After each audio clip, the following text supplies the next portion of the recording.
దేవునికి స్తోత్రం. ఈ రాత్రి సంఘ ప్రార్థన నిమిత్తమై అపోస్తలుల కార్యాలు 16వ అధ్యాయము 6వ వచనం నుండి 10వ వచనం వరకు మార్చి చదువుతున్నాం. అపోస్తలుల కార్యాలు 16వ అధ్యాయము 6 నుండి 10 వచనాలు.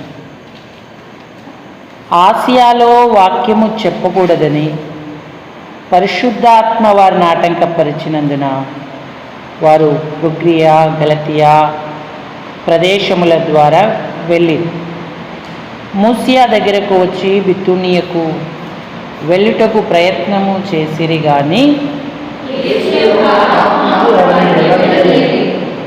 అంతటా వారు మూసియాను దాటిపోయి త్రోయకు వచ్చిరి.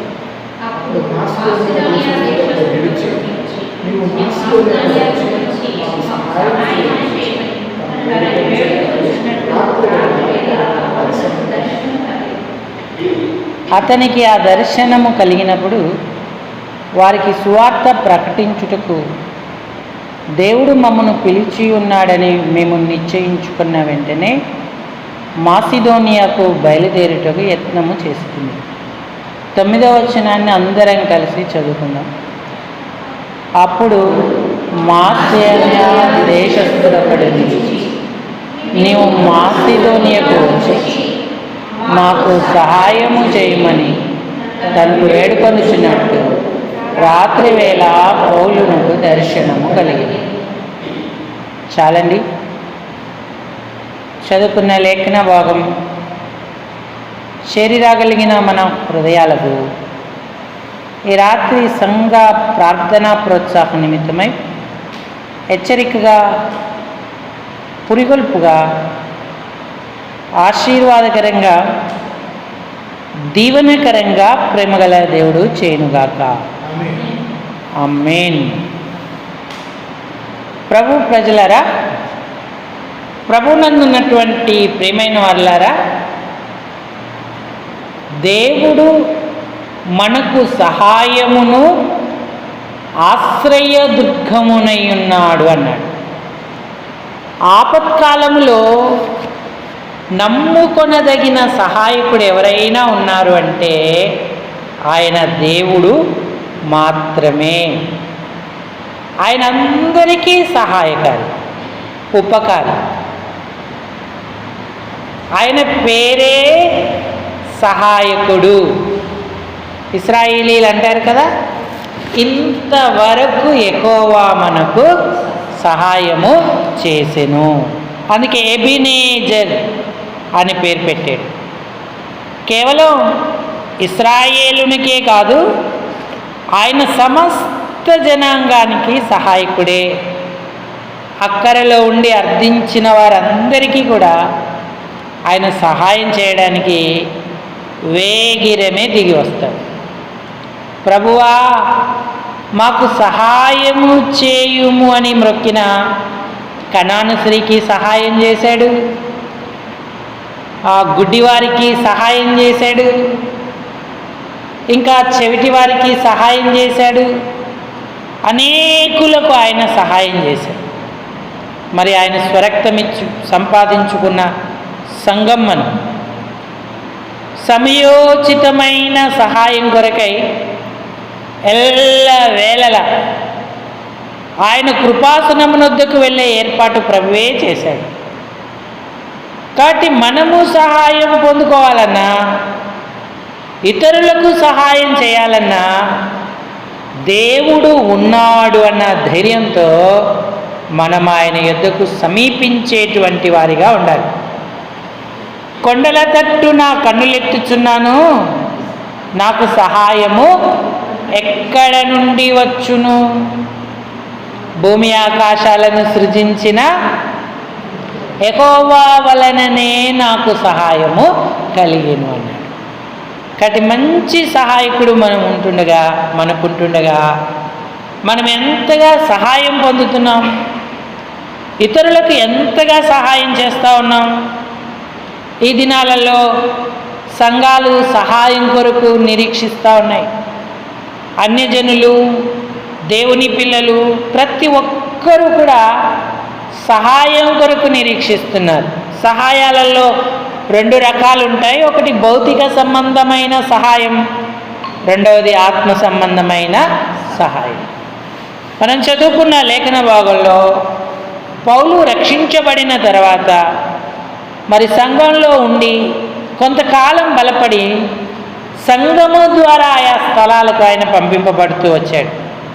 ఆయన మిషనరీ సువార్థీకరణ పరిచర్యలో ఒక స్థలము దగ్గరికి వెళ్ళినప్పుడు ఆయన అనుకున్నాడు ఆసియాకు వెళ్ళాలని, అటు వెళ్ళాలి ఇటు వెళ్ళాలి అనుకున్నాడు. అయితే ఆసియాలో వాక్యం చెప్పొద్దనే తాత్కాలికంగా ప్రభువు అక్కడ వారిని ఆటంకపరిచాడు.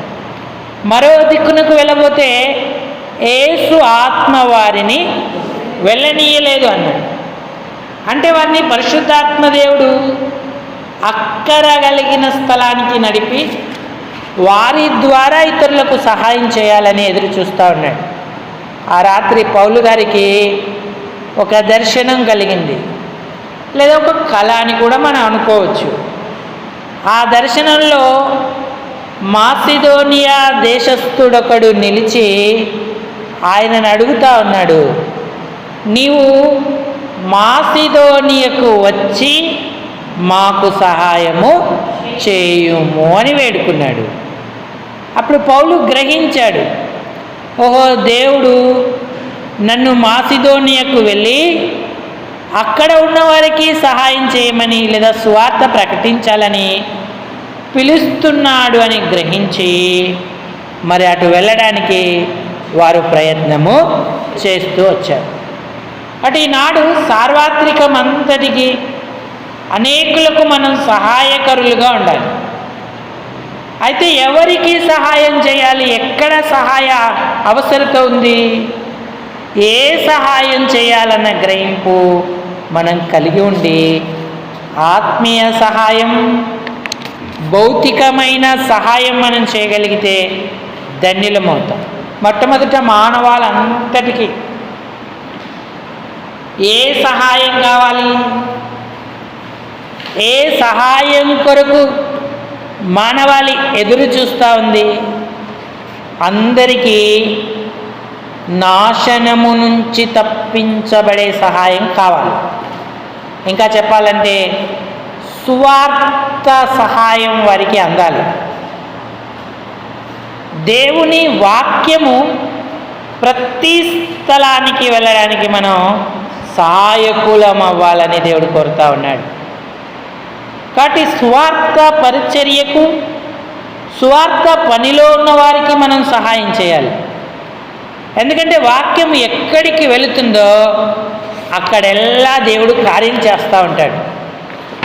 వాక్యము వారు బయలుదేరి వాక్యము ప్రకటిస్తూ వెళ్ళారు.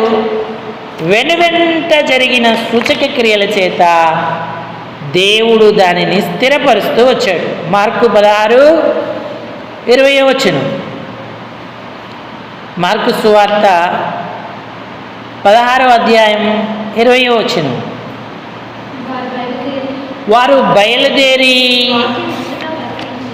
వాక్యమును అంతటా ప్రకటించిరి.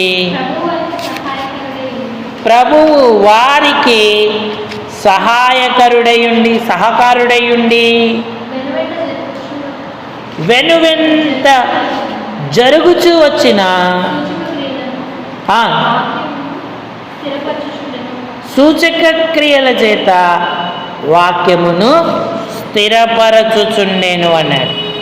సువార్త సహాయము వలన అనేకులు నాశనం నుంచి తప్పించబడుతున్నారు. ఘోర ప్రమాదం, ఆరని అగ్ని నుంచి తప్పించబడుతున్నారు. అందుకే సందేహపడు వారి మీద కనికరము చూపుడి అన్నాడు. అగ్నిలో నుండి లాగినట్టుగా కొందరినైనా రక్షించుడి అన్నాడు. ఈ అంత్యదినాలలో మనం సువార్తకు ఎంత సహాయకులమై ఉంటున్నాం? వాక్యాన్ని ప్రకటిస్తున్నామా? మనమే సువార్త పత్రికలుగా జీవిస్తూ ఇతరుల రక్షణ కొరకు కారణమవుతున్నామా?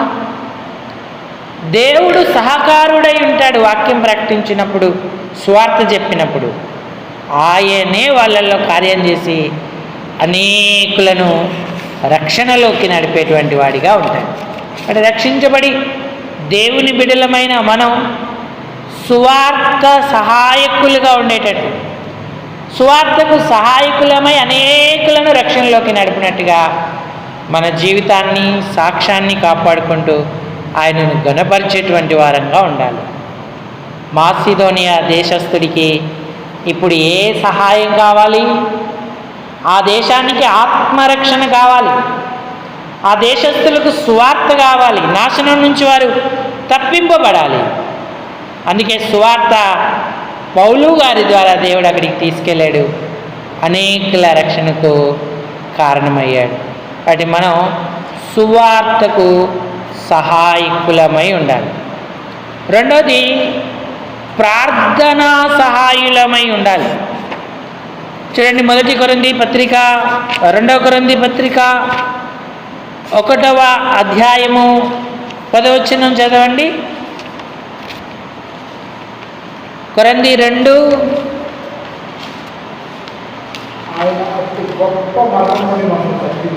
ఆయన అట్టి గొప్ప మరణము నుండి మమ్మును తప్పించెను, ఇక ముందుకును తప్పించును. మా కొరకు ప్రార్థన చేయుట వలన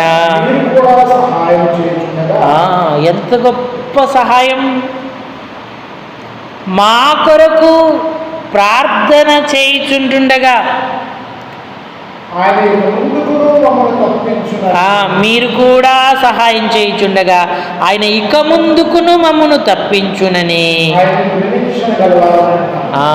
ఆయన యందు నిరీక్షణ గలవారమై. పౌలు గారికి గొప్ప సహాయం దొరికింది. ఏ సహాయం అంటే, కొరింథీ సంఘం వారి కొరకు ప్రార్థన చేస్తాం. అందుకే ఆయన పత్రికల్లో గమనిస్తే అడుగుతూ ఉంటాడు. ఏమంటాడంటే, సహోదరులారా మా కొరకు ప్రార్థన చేయుడి అంటాడు. ఆ మాట మనం చూద్దామా? ఎక్కడుంది ఆ మాట? సహోదరులారా మా కొరకు ప్రార్థన చేయుడండి.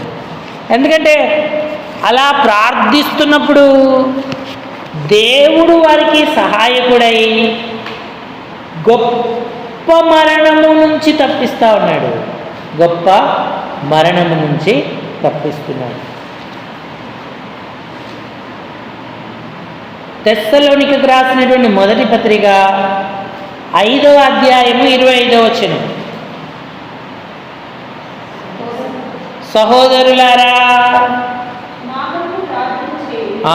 మా కొరకు ప్రార్థన చేయండి అని. మరి పౌలు ఎంత గొప్ప ప్రార్థనా పరుడు అయినప్పటికీ కూడా సంఘం యొక్క ప్రార్థనా సహాయాన్ని పొందుకొని మరి ఆ కీడులను, అపాయాలను తప్పించుకుంటూ వస్తూ ఉన్నాడు. మీరు ప్రార్థించుట వలన మాకు సహాయము చేయుచుంటుండగా దేవుడు మమ్మల్ని మరణం నుంచి తప్పించాడు, ఇక ముందుకు కూడా తప్పిస్తాడన్న నిరీక్షణ మాకు కలిగి ఉన్నది అని చెప్తా ఉన్నాడు. ఈనాడు మనం ఎంతమంది కొరకు ప్రార్థిస్తున్నాం సంఘముగా, వ్యక్తిగతంగా? మన ప్రార్థన ఇతరులను అపాయాలు, కీడులు, ప్రమాదాలు, మరణము నుంచి కూడా తప్పిస్తూ ఉంటుంది. ఇప్పుడు విజయవాడలో, ఇంకా ఇతర స్థలాల్లో, ఖమ్మంలో భయానకమైన వరదలు వస్తున్నాయి. ఎంతమంది చనిపోతున్నారు. మెల్లిమెల్లిగా వెలుగులోకి వస్తున్నాయి విషయాలు. ఇప్పటికీ 2 పాస్టర్లు, శ్యాంబాబు గారని ఒక పాస్టర్ గారు, రాజు అని ఒక పాస్టర్ గారు చనిపోయారు. పాపం వారి పిల్లల పరిస్థితి, కుటుంబ పరిస్థితి ఏంటి, వారు విడిచిన సంఘాల పరిస్థితి ఏంటి? సరి అయిన ప్రార్థనా భారం మనం కలిగి ఉంటే ఎంతో ధన్యులం అవుతూ ఉంటాం. పౌలుని దేవుడు తప్పించాడు. ఈనాటి సంఘాలలో అనాసక్తి ఎక్కువగా నెలకొని ఉంది. ప్రార్థనా భారం కలగడం లేదు. ఉద్యోగం కొరకై ఇలాంటి సహాయం ఇతరులకు చేసి దేవుని ద్వారా దీవెన పొందుదామన్న అనుభవాలు పొదువైపోతున్నటువంటి దినాలలో మనం ఉన్నాం. మరి ప్రియులారా, ఎంతగానో ప్రార్థన చేయాల్సినటువంటి తరుణం. మనం భారంతో ప్రార్థనా సహాయాన్ని ఇతరులకు ఇవ్వగలిగే వారంగా ఉండాలి. నాశనం సంభవించే ఒక సమయం వచ్చినప్పుడు ఎస్తేరు మంచి నిర్ణయం తీసుకుంది. రాజశాసనం అయిపోయింది. ఫలానా నెల ఫలానా తేదీ యూదులందరూ, చిన్న పెద్ద స్త్రీలు అందరూ ఖడ్గం చేత చంపబడాలి అనౌన్స్మెంట్ కూడా చేశారు. ప్రతి సంస్థానంలో ప్రకటించారు. యూదులకు ఎంత భయం, ఎంత బాధ కలిగింది. వాళ్ళు మహా దుఃఖంలో, ఏడ్పులో, రోదనలో మునిగిపోయారు. మొర్దెకై లాంటి గ్రహింపు కలిగిన యూదులు ఉపవాసంతో గోనెపట్ట కట్టుకొని అది దేవుని సన్నిధిని నిలిచి వేడుకుంటా ఉన్నారు. ఎస్తేరు అంతఃపురంలో ఉంది. అయితే మొర్దెకై ఎస్తేరుకు వర్తమానం పంపించాడు. అంతఃపురంలో ఉన్నాను కదా, నాకే అపాయము రాదు, నేను తప్పించుకుంటాను అనుకుంటున్నావేమో. ఇది నువ్వు మాట్లాడవలసిన సమయం, నువ్వు సహాయము చేయాల్సిన సమయం. నువ్వు గనక మౌనముగా ఉంటే యూదులకు వేరొక దిక్కు నుండి సహాయమును విడుదలయు గలుగును గాని నీవు నీ తండ్రి ఇంటి వారు నశించుదురు అన్నది. ఎస్తేరు గ్రంథం 4వ అధ్యాయము 14వ వచనం.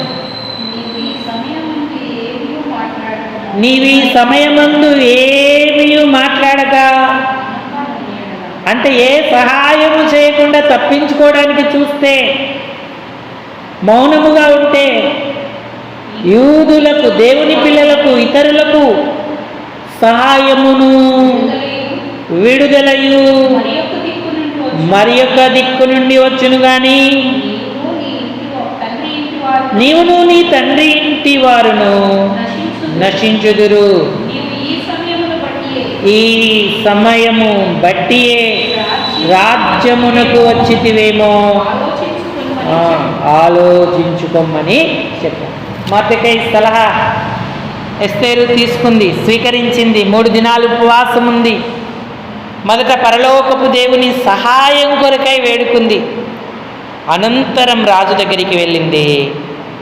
ఆ మందిరంలో ఆవరణలో అడుగు పెట్టగానే ఆమె రాజు యొక్క దయ కూడా పొందుకుంది.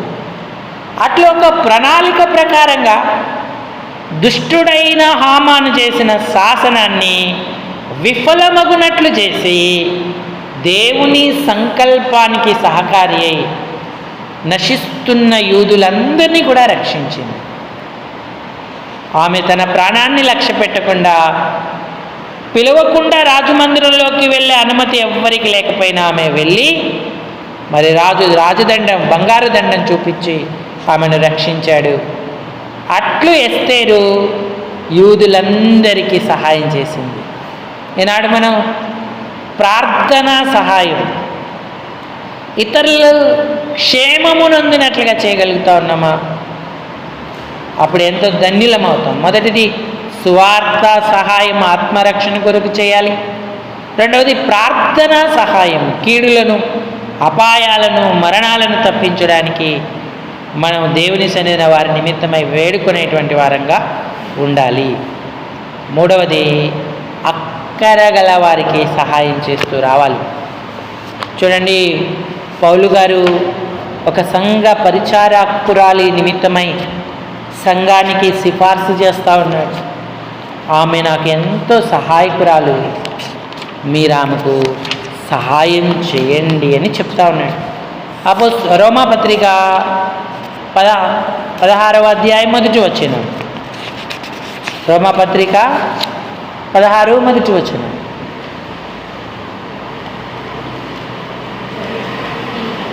కెంక్రియలో ఉన్న సంఘ పరిచారకురాలకు ఫీబే అను మన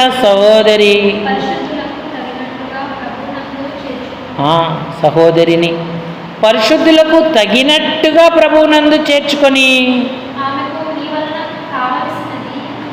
ఆమెకు మీ వలన కావలసినది ఏదైనా ఉన్న ఎడలా ఆ సహాయము చేయవలెనని సిఫార్సు చేయుచున్నాడు. ఆమె అనేకులకును నాకును సహాయకురాలై ఉండెను. ఫీబే గురించి ఎంత మంచి సాక్ష్యం పౌలు గారు ఇస్తున్నారు. కావలసిన సహాయం చేయాలి. ఆమె నాకు అనేకులకు కూడా సహాయం చేసింది అని చెప్పి ఆమె గురించి సిఫార్సు చేస్తూ ఉన్నాడు. కాబట్టి కావలసినవి. నెహెమ్యా గ్రంథంలో తిరిగి వచ్చిన యూదులు ఎంతో శ్రమను అనుభవిస్తూ గోడగడతా ఉన్నారు. సహోదరులు మాకు సహాయము చేయిచు వచ్చిరి అన్నాడు. ఒక చేయితో ఈటే, ఒక చేయితో పనిముట్టు పట్టుకొని వారు పని చేస్తూ శత్రువుల నుంచి తమను తాము కాపాడుకుంటూ చెర నుంచి వచ్చిన యూదులకు సహాయపడుతూ వచ్చారు. ఈనాడు మనం అలాంటి సహాయాన్ని చేస్తూ ఉన్నాము. కావలసిన సహాయం, ఆత్మరక్షణ కొరకు సహాయం, కీడులు తప్పించడానికి సహాయం, కావలసిన సహాయం. ఎందుకంటే దేవుడు సహాయకుడు, మనకెంతో సహాయం చేస్తాడు. మీరు సహాయం పొందనట్టు ఉండనేలా అన్నాడు. అంటే మేలులను అనుభవిస్తున్న మనం ఎంతో జాగరూకులమై ఇతరులకు సహాయం చేసేవారిగా ఉన్నాం. ఈనాడు ప్రపంచంలో ఉన్న పరిస్థితి కొరకు, దేవుని ప్రజల పరిస్థితి కొరకు మనం భారంతో ప్రార్థించాలి. కావలసిన సహాయం చేయడానికి సిద్ధమవ్వాలి. అలాగే సువార్తకి ఏ సహకారం అయితే అవసరమో దాన్ని మనం అందించే వారంగా ఉండాలి. ఒక నిజ క్రైస్తవుడిగా, మంచి సంఘముగా, దేవుని పిల్లలంగా ఇలాంటి కృపను దేవుని దగ్గర నుంచి మనం పొందుకోవాలి. అవును ప్రభా, నీ దగ్గర నుండి నేను ఎన్నో సహాయాలు పొందాను, కానీ ఇతరులకు సహాయం చేసే మనసు, అవకాశం, చేతులు నాకు ఇవ్వుతండి. నన్ను, నా కుటుంబాన్ని, సంఘాన్ని అట్లు బలపరచు ప్రభా. మేము వెనక్కి తీయకుండా నీ కొరకు ముందుకు సాగునట్లు సహాయము చేయమని ప్రభువును వేడుకుందాం. ఈ తలంపులను దేవుడు దీవించునుగాక. అందరూ తలలు వంచి కళ్ళు మూసుకొని మనం ప్రార్థనలోకి వెళదాం.